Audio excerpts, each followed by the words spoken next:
Private plan change request 8.7. And I've added a chair's recommendation, so I'll move if someone would like to second. Councillor Ferry, I think that was it? The chair's recommendation is just the standard. Do we have it up on screen? Sorry.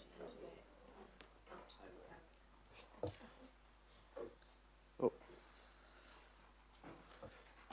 So the chair and deputy chair of the Policy Planning and Development Committee and a member of Haukura, the authority to approve a council submission on the private plan change request. The submission should seek that the private plan change request be declined unless matters identified in the agenda report, including those raised by AT, Healthy Waters, Watercare, appropriately addressed, noting that the proposed zoning is ahead of the timing of visit in the FTS. Yeah. Thank you. Katrina. Kia ora through the chair, thank you. My name is Katrina David, and the purpose of this item is to decide how to process the private plan change request made by Honara Trust. The plan change area is on the eastern edge of Pukekohe Township and applies to just under 7.3 hectares of land. There are 4 options available to the council under clause 25, schedule 1 of the RMA, that is to adopt the request as if it were a council plan change, accept the request for processing, deal with the request as if it were a resource consent application, or to reject the request.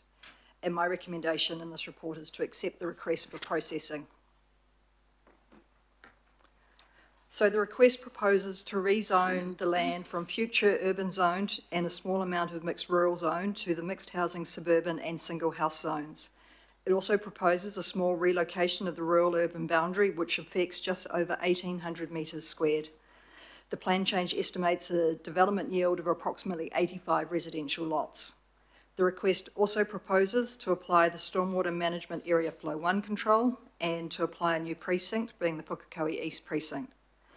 The proposed precinct includes a number of provisions to manage effects of future development, including the coordination of development and key transport, water supply and wastewater infrastructure.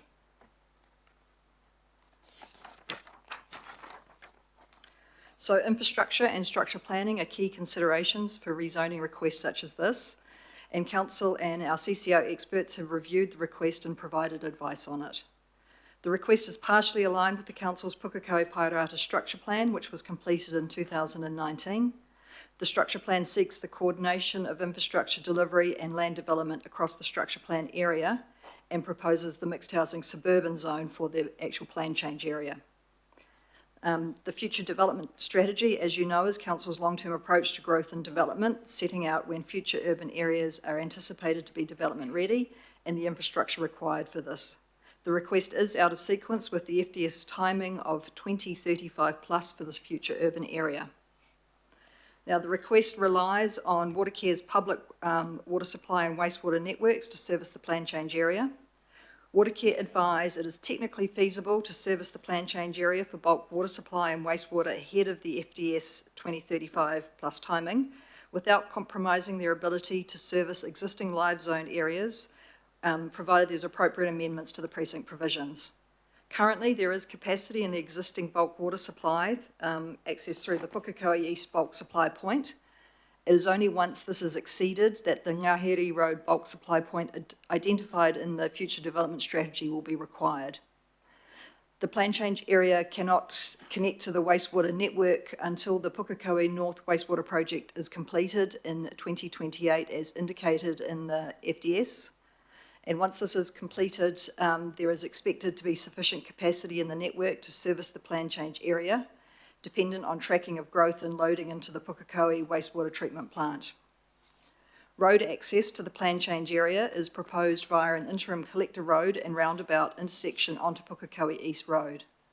This is located within the extent of the Auckland Transport's Pukekohe Northeast Arterial designation and is an interim solution until the arterial road is constructed.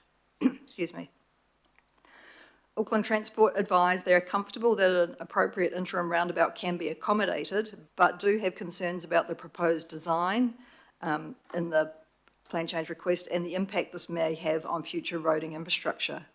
They also have concerns about the proposed transport triggers and the precinct plan that's proposed. Auckland Transport advise amendments will be required to the precinct provisions to provide them with enough certainty that development will be aligned with the delivery of transport infrastructure and to ensure interim solutions proposed can be easily upgraded to accommodate the planned future public works.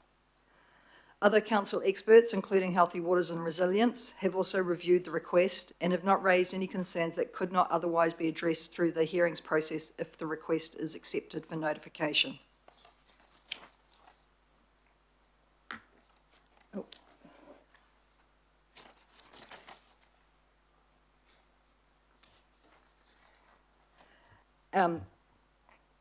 This report provides a course merits assessment of the request and an options analysis available to the council, including whether the request is in accordance with sound resource management practice, taking into account advice received from our experts. Through this assessment, I consider there are aspects of the request as currently proposed that are not entirely in accordance with sound resource management practice or consistent with Part 5 of the RMA. And this is because the request is out of sequence with the timing for the FDS and because the proposed zoning is not fully integrated with the provision of infrastructure. Therefore, there is the option for the council to reject the request under clauses 25 for C and D. However, the council can exercise its discretion and does not have to reject the request, and this is what I recommend in this instance. This is because the request proposes interim transport infrastructure solutions and precinct provisions to restrict development until appropriate infrastructure is available, including bulk water supply and wastewater infrastructure. Based on the initial advice from Watercare and Auckland Transport, these solutions may be capable of addressing addressing infrastructure concerns and could manage development in advance of the FDS 2035 plus timing, subject to further amendments to the precinct provisions. Therefore, I recommend that the request is accepted for processing under clause 25 2B, Schedule 1 of the RMA. If the request is accepted, a full assessment of the request will be undertaken as part of the subsequent reporting and hearing process. Any issues and matters raised by the council and CCO experts through submissions can be appropriately dealt with at that stage, including refinement of the precinct provisions to ensure development of the plan change area is restricted until development of future infrastructure projects and requirements are met. Thank you. Happy for questions. Thank you for the fulsome response, but the amount of work that's been done, I know you guys are under the pump constantly with all these different plan changes and fast tracks. So are there, Member Wilson. Thank you. Look, I note that you're accepting the request from the requester, but acknowledge there's grounds for rejection. There's also on the Māori impact the notion that Ngāti Tamo'oho has statutory acknowledgement in that area, which is extremely significant for mana whenua. So I'm wondering, in terms of the coupling of you already have grounds for rejection and the fact that Ngāti Tamo'oho is opposed to it, and there's no asking of the requester to appropriately deal with that, the notion of how is it that the requester is able to overcome those potential obstacles, even though in terms of mana whenua, that is the most significant if you have a statutory acknowledgement, which is part of your te treaty claim, but that doesn't qualify for anything else until after the plan change. They've put a CVA in, as you're aware, was the cultural values assessment that goes towards the reason why they're opposed. Was that taken into consideration at all or not?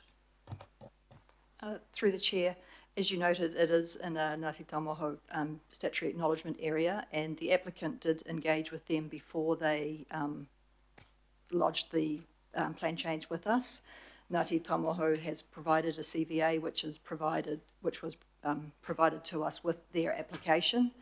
The CVA from Ngāti Tamo'oho says that they oppose the plan change unless all their recommendations are met. The applicant, under the statutory requirements of the RMA, aren't required to consult with iwi like councillors before a plan change, through the development of a plan change, but it's obviously good practice that they do. And also that they respond to how the they note how their plan change has responded to the feedback that they've received from mana whenua, which they have done. I've noted that, and through reading that, the applicant has gone some way to addressing some of the concerns and issues and requests or recommendations that Ngāti Taumāoho have made in their CVA. In particular, they have actually, from what was originally proposed, when this was first lodged, a different high density zone was proposed, which was because Plan Change 78 was still in effect, so they had to incorporate the MDRS. But since that's been removed and they changed the application and they said they've had ongoing discussions with Ngāti Taumāoho and Ngāti Te Ata since they lodged it, they've now proposed to apply the single house zone to most of the portion of the plan change area that's within the outstanding natural feature, which was one of the key concerns, obviously, that Ngāti Taumāoho wanted to protect that outstanding natural feature, which is the Pukekohe East tuffering. They've also added into the precinct provisions that iwi need to be, Ngāti Taumāoho and Ngāti Te Ata need to be consulted with as part of the provisions in the precinct for when there's future development, and also that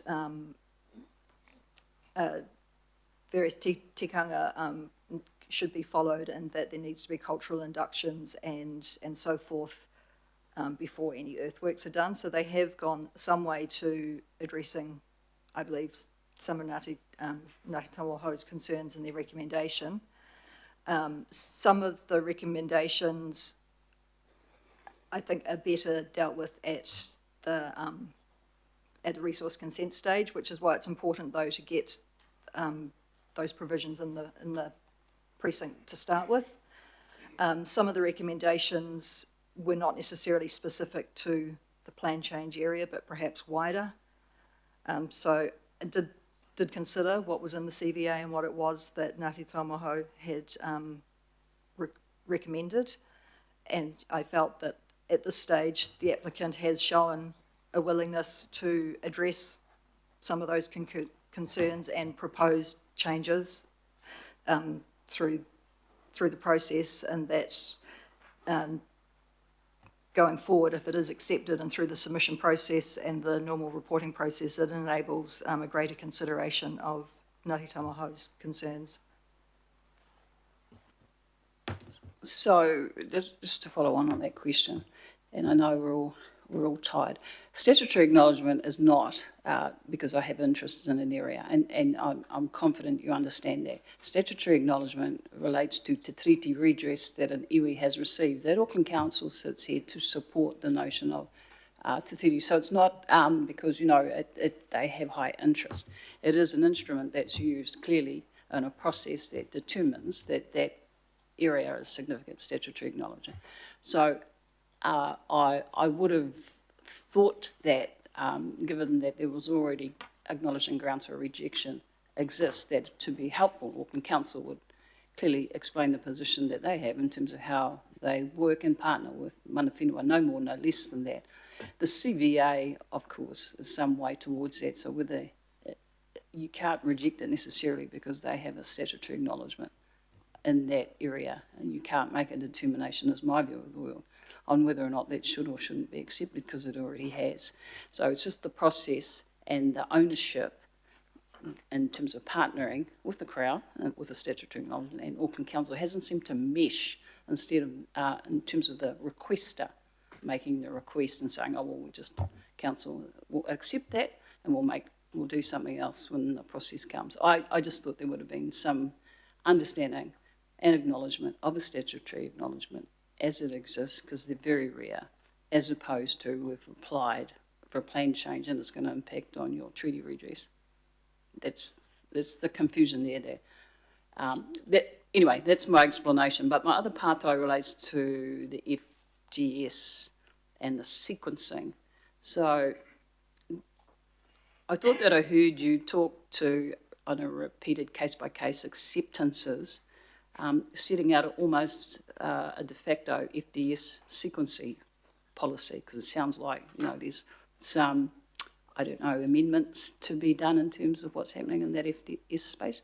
So do you think that your sequencing over and above of what the FDS has said should occur in that area? This is my part-time.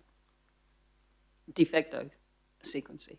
Sorry, I'm not quite sure I understand the question around the sequencing. Could you repeat that, please?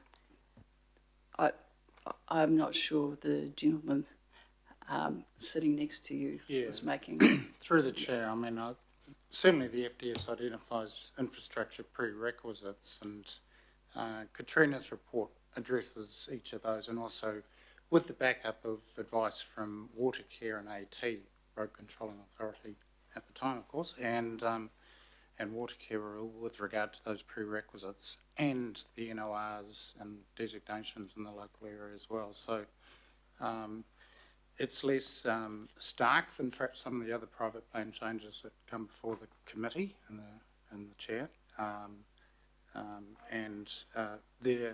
It seems to me that this particular applicant has gone a decent way in providing provisions and also triggers, if you like, or the beginnings of, to address the issues of concern to Watercare and AT. So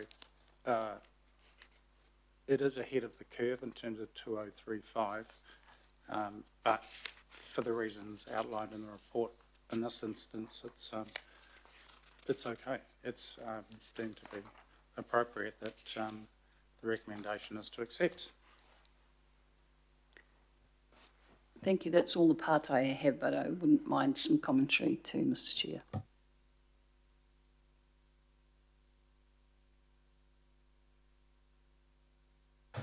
Councillor Gillen.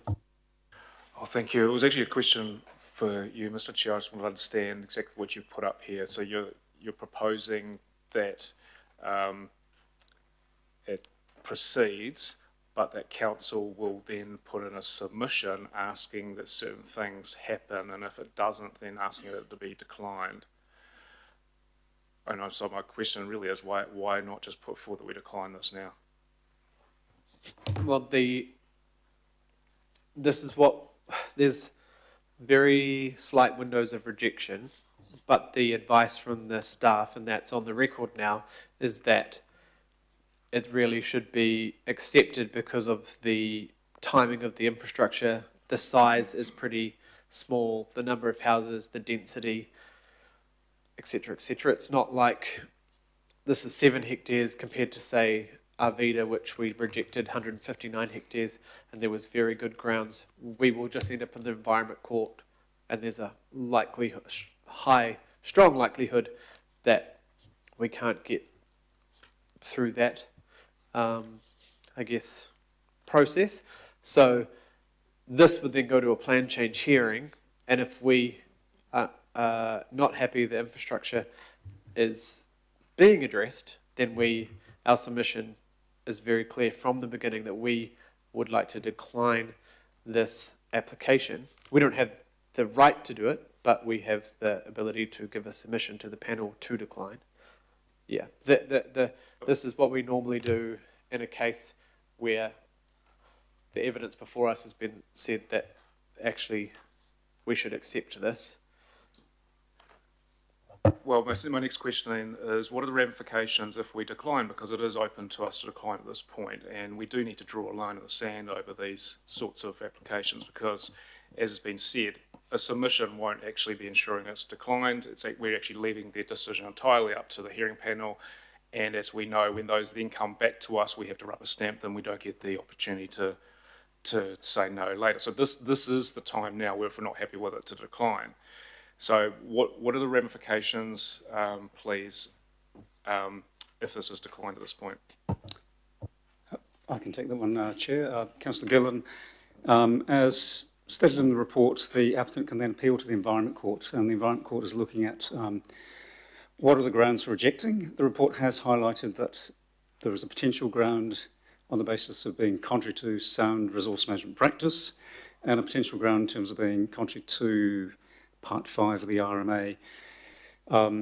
So the bar set by the court is pretty high for that. The council had a successful result in the Environment Court on Avida, but that is still working its way through the High Court. the previous cases to that, did set the bar very high. I guess the difference between this and some of the previous examples are, as mentioned, the scale is roughly 80, 85 lots. The context with existing housing and development immediately adjacent to it, water care indicating that within the next couple of years, water and wastewater infrastructure are likely to be pretty much fine. Water care would like to see improved provisions in the plan change just to deal with that lag between today's date and when that infrastructure comes on stream. Healthy waters from a stormwater point of view, stormwater infrastructure, not seeing any big red flags at all. They think there may be a need to just tighten up some of the provisions in the plan change. And Auckland Transport aren't raising any significant transport issues in terms of transport infrastructure capacity. Their issue is just that the development proceeds in a way that doesn't block or foreclose a planned arterial road. So with the scale, the context of the existing infrastructure, and probably last but not least, the timing relative to the FDS, Future Development Strategy, is about 9 years out. By the time the plan changes proceeded, if you do accept it, to a hearing and development gets underway, that window is getting even narrower. There are some locations in the FDS that aren't signalled for development for 30 years plus. So it's much closer in timing compared to some of the other developments like developments in Warkworth and elsewhere. So it's just got a number of factors that would probably potentially weigh in favour of the applicant if it did go to the Environment Court. But there is a case that could be run if the committee decides that that's the way you wish to go, to reject this plan change.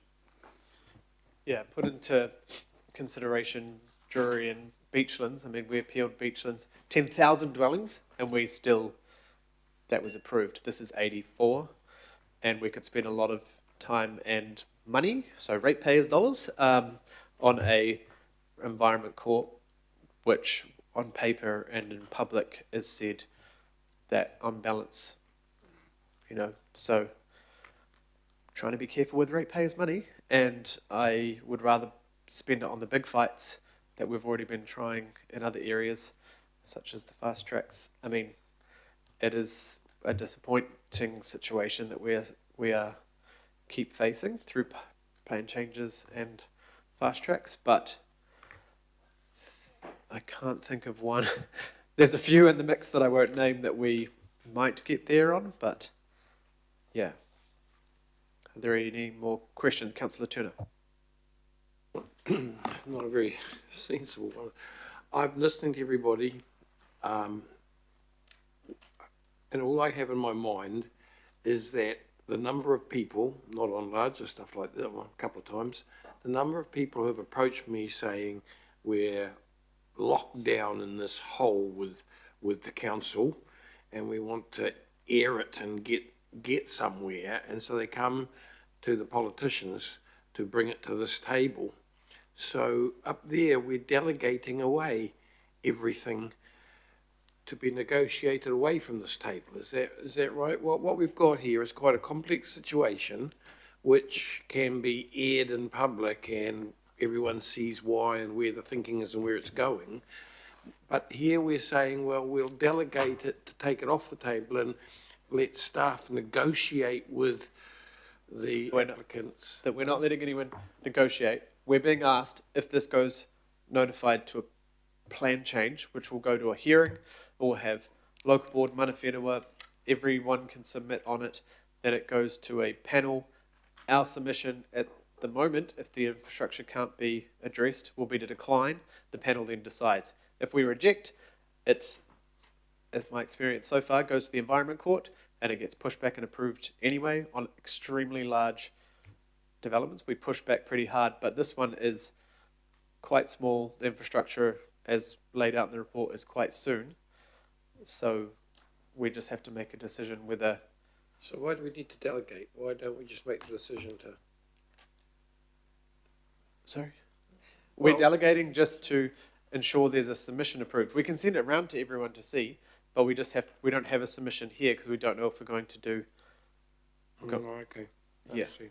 We have, under the RMA, we can't decline the consent. The council cannot do that. Okay. It has to go to a... We can reject it, but there are slim grounds here. In other cases, like Arvida up in Warkworth,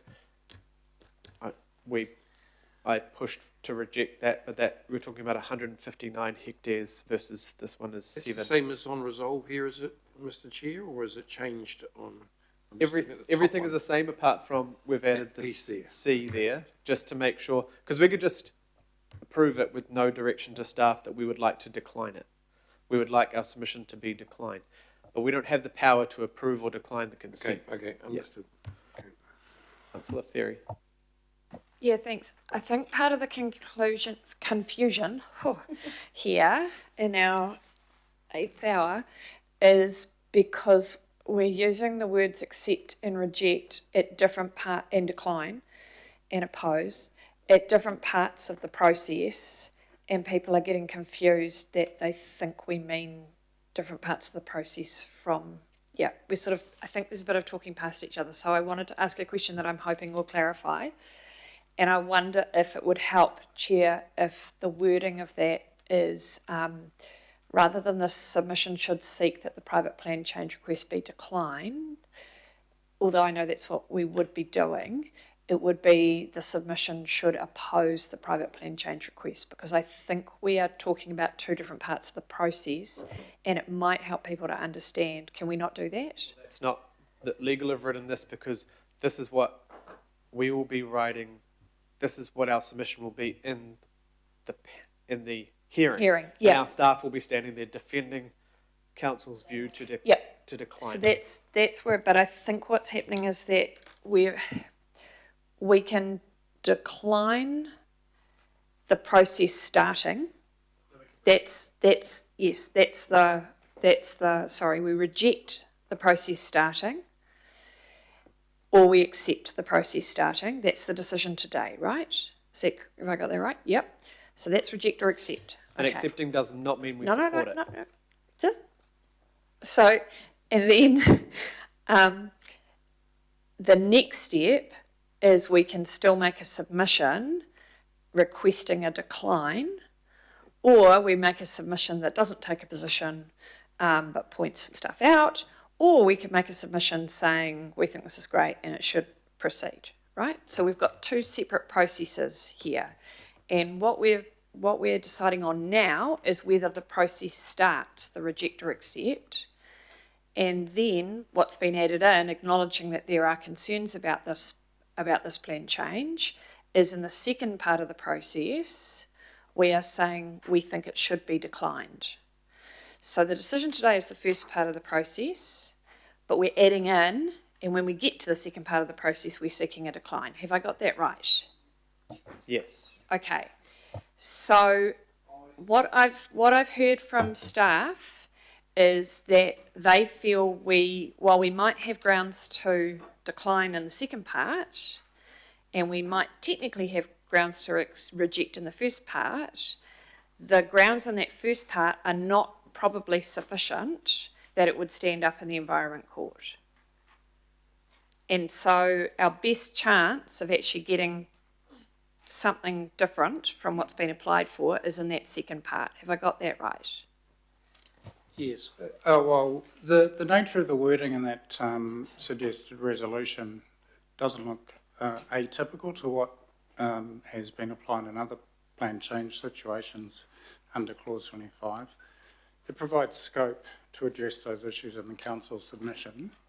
And I think the nature of the word decline is what's used when you're doing your submission.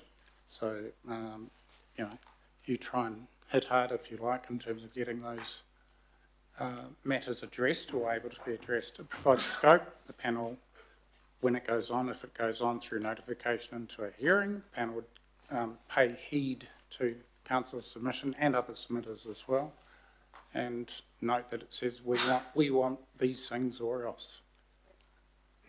Okay, and so this may be unhelpful, Chair, but I wondered if, in recognition of the points that Member Wilson has raised, we could add in there where we've got included those raised by Auckland Transport, Healthy Waters and Resilience and Water Care and Ngāti Tamaoho.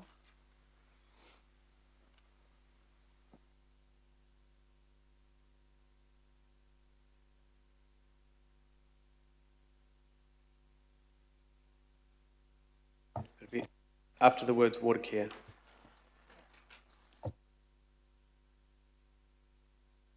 Yes. So remove and before water care, and then after water care, write and Ngāti Tama Oho. That's fine.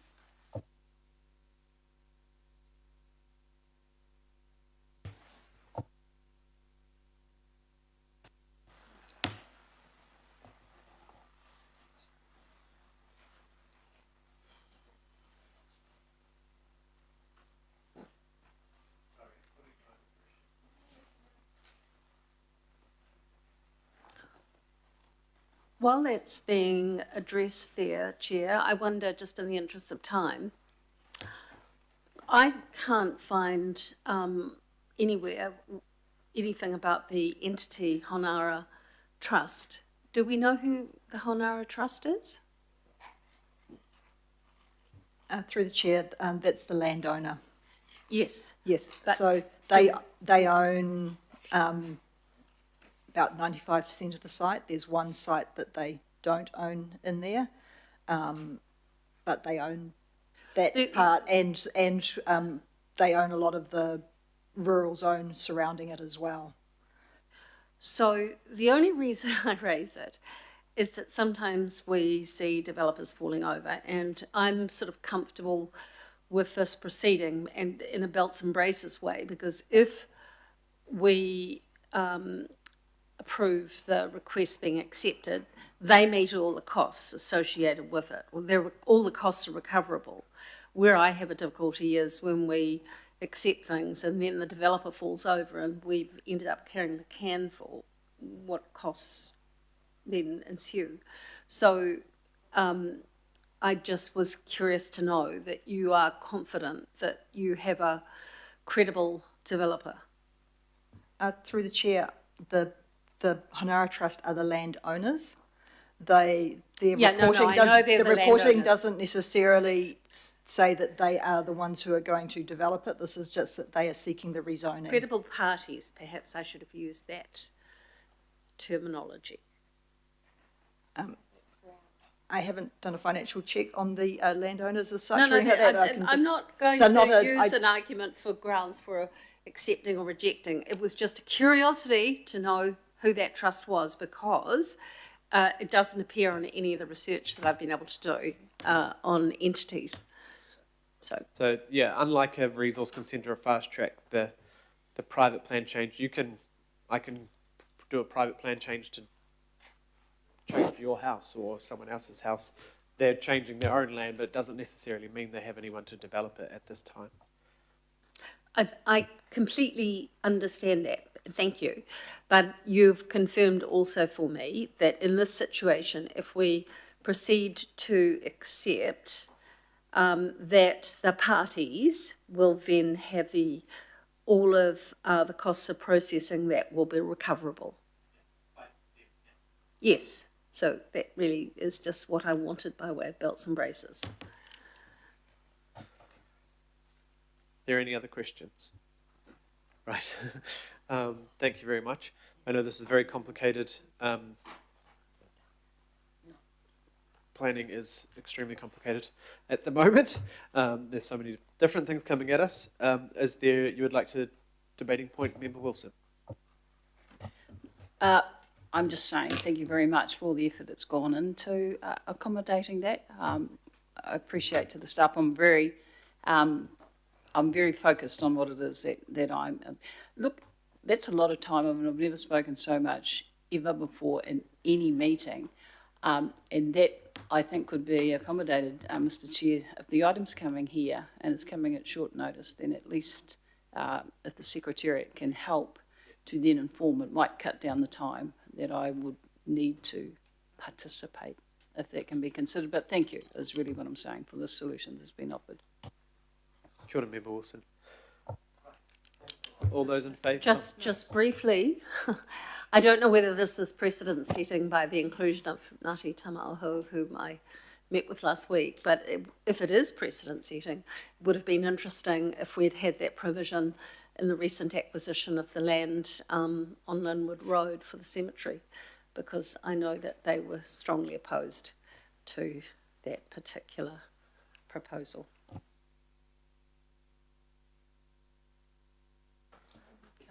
Councillor Gillen.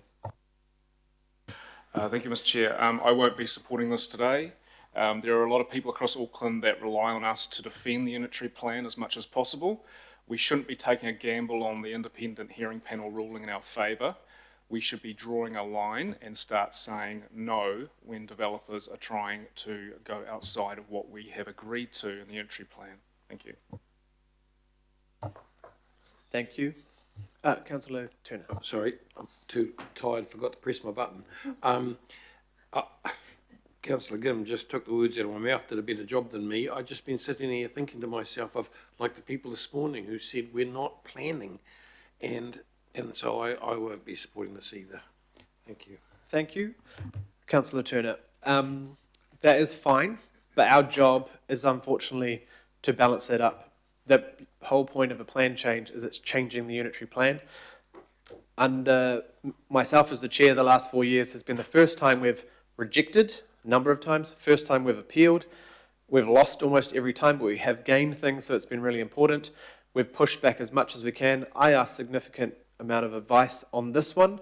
I am not willing to end up in the Environment Court and waste a whole lot of ratepayers' money, which some people seem to focus a lot of time on, as we've seen in the past, especially through the budget, on something that we've been told and given advice that this is the best way forward because of the timing, because of the RMA, and because potentially these guys will probably go fast track anyway.